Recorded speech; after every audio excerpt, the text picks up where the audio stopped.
टेढ़ी ननद। अरे बहन जी, घबराने की तो कोई बात ही नहीं है। आपकी बेटी की सास तो उसके लिए आपसे भी बढ़कर रहेगी। लिखवा कर ले ले।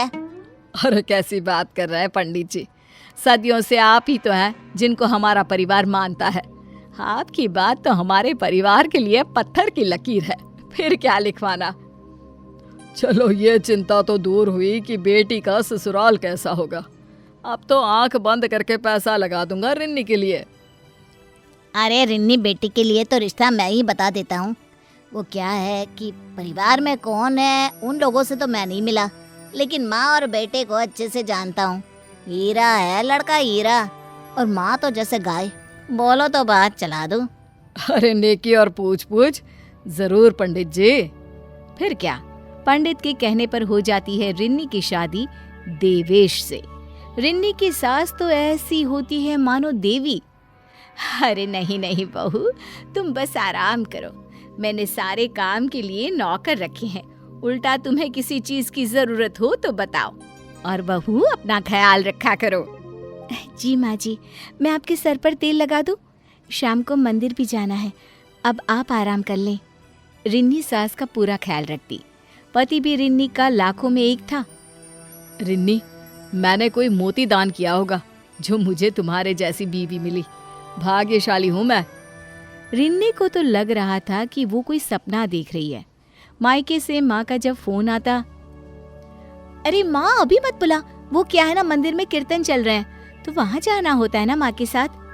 अरे मान लिया कि सास के साथ जाना होता है, लेकिन बेटा माँ को भी कभी चेहरा दिखा दे। कितना वक्त हो गया तुझे देखे। हाँ माँ आ जाऊंगी, अभी ना बुला बस। अच्छा मैं रखती हूँ, माँ जी बुला रही है। सास रिन्नी के कमरे में खुश होकर आती है। अरे बहू जानती है कौन आ रहा है? मेरी बेटी आ रही है विदेश से, तुझे पहली बार देखेगी वो। अरे वाह माँ, अब तो मेरे मजे हैं। ननद के साथ खूब गप्पे करूंगी, घूमूंगी और खूब फैशन। विदेश से आ रही है तो कितनी एडवांस होगी, मुझे भी सिखा देंगी कि कैसे रहना चाहिए जिससे और स्मार्ट लगे। अरे नाना रिन्नी, वो तो पूरी अपनी बुआ पर है। विदेश रहकर भी पूरी देसी, जैसा नाम वैसा व्यवहार और वैसी ही सूरत। हाँ क्या नाम है माँ जी उनका? आपने तो डरा ही दिया। आप काली, काली नाम है। बहू बस मुंह फटे वो, उसकी बात का बुरा ना मानना। वैसे भी हम लोग है ना, शादी ही देख रहे हैं उसकी। जहाँ ठीक लड़का मिल जाएगा वो भी अपने ससुराल चली जाएगी। और अगले दिन आती है काली। काली पूरी काली होती है, दिखने में भी अजीब सी। वो जैसे ही घर आती है, रिन्नी की सास कहती है, अरे आ गई मेरी बच्ची, कितनी कमजोर हो गई है। कुछ खाने को नहीं मिलता था क्या विदेश में? ला सामान ला, मैं अंदर रख देती हूँ। क्यों, तू क्यों रखेगी सामान? और वो कहाँ है भाभी? पैर नहीं छूने आई अभी तक। तभी वहां रिन्नी आ जाती है। पैर मैं तो गले लगूंगी, छोटी हो तुम। मैं उम्र में भले ही छोटी हूँ, लेकिन ओहदा बहुत बड़ा है समझी। पैर को हाथ लगाओ और किचन के काम में लग जाओ। बहुत दिन हुए इंडियन खाना नहीं खाया। क्यों, अब तो हर जगह सब कुछ मिलता है, फिर क्यों नहीं खाया?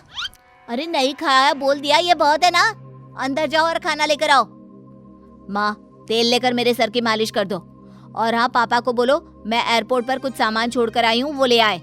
और भाई, अरे बस बस काली, वो बेचारा तो रात में आएगा, क्या कर पाएगा, वैसे ही थक जाता है। हे भगवान, ऐसे लग रहा है जैसे कोई सुंदर सपना टूट गया हो। तभी पास खड़ी नौकरानी कहती है, भाभी अब मैं काम ना कर पाऊं, मैं तो जा रही हूँ दूसरा घर देखने। अरे कैसी बात कर रही हो, एक तुम ही तो हो मेरा सहारा, कहाँ जाओगी? अरे ना भाभी ना, ये काली दीदी जो है ना बहुत ही खतरनाक है। अभी तो ये अच्छी बन रही है, लेकिन जैसे जैसे दिन बीतेंगे ना, इनका असली चेहरा। अभी नौकरानी बात पूरी करती कि किचन में काली आ जाती है और नौकरानी को देखकर कहती है, तू अभी तक यही काम कर रही है? पिछली बार याद है ना क्या क्या बोला था? नौकरानी थरथराने लगती है। जी याद है। हे भगवान, रिन्नी काली के पसंद की कढ़ी चावल बनाती है और बहुत ही प्यार से उसे परोसती है। वाह वाह माँ, क्या खाना है, मजा आ गया। अरे भाभी, आपके हाथ में तो जादू है, जादू। वैसे आपको कैसे पता कि मुझे कढ़ी चावल पसंद है? वो पहले जो आपका कमरा था ना, वो अब मेरा है। तो अलमारी में एक डायरी रखी थी, वो मैंने पढ़ ली और उसमें देखा कि आपने उसमें पसंद नापसंद सब कुछ लिखा हुआ था। उसी से पता चल गया। बस सब क्या था, काली को भाभी की बात सुनकर इतना गुस्सा आ जाता है कि वो खाने की थाली फेंक देती है। क्या तुमने मेरी डायरी खोली? खोली तो खोली, उसे पढ़ भी लिया? अरे कुछ सिखाया नहीं क्या तुम्हारे माँ बाप ने? किसी की डायरी नहीं पढ़ते? मुझे माफ कर दो दीदी, मुझे नहीं पता था कि आपको ये बात अच्छी नहीं लगेगी। अरे काली, क्या हो गया, भाभी ने पढ़ लिया तो। और अगर वो इतनी पर्सनल थी तो क्या जरूरत थी उसे छोड़कर जाने की, ले जाती अपने साथ। तुम तो माँ बिल्कुल चुप रहो, सर पर चढ़ा लिया ये दूसरे घर की लड़की को। काली माँ को भी भला बुरा बोलकर वहां से चली जाती है।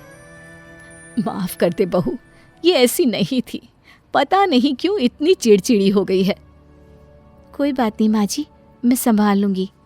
अगली सुबह मैं अपने लिए दूसरा घर देखने जा रही हूँ, मैं यहाँ सबके साथ नहीं रह सकती।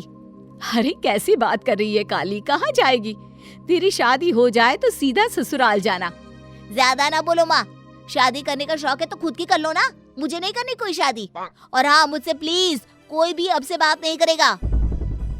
काली चली जाती है, लेकिन माँ परेशान हो जाती है।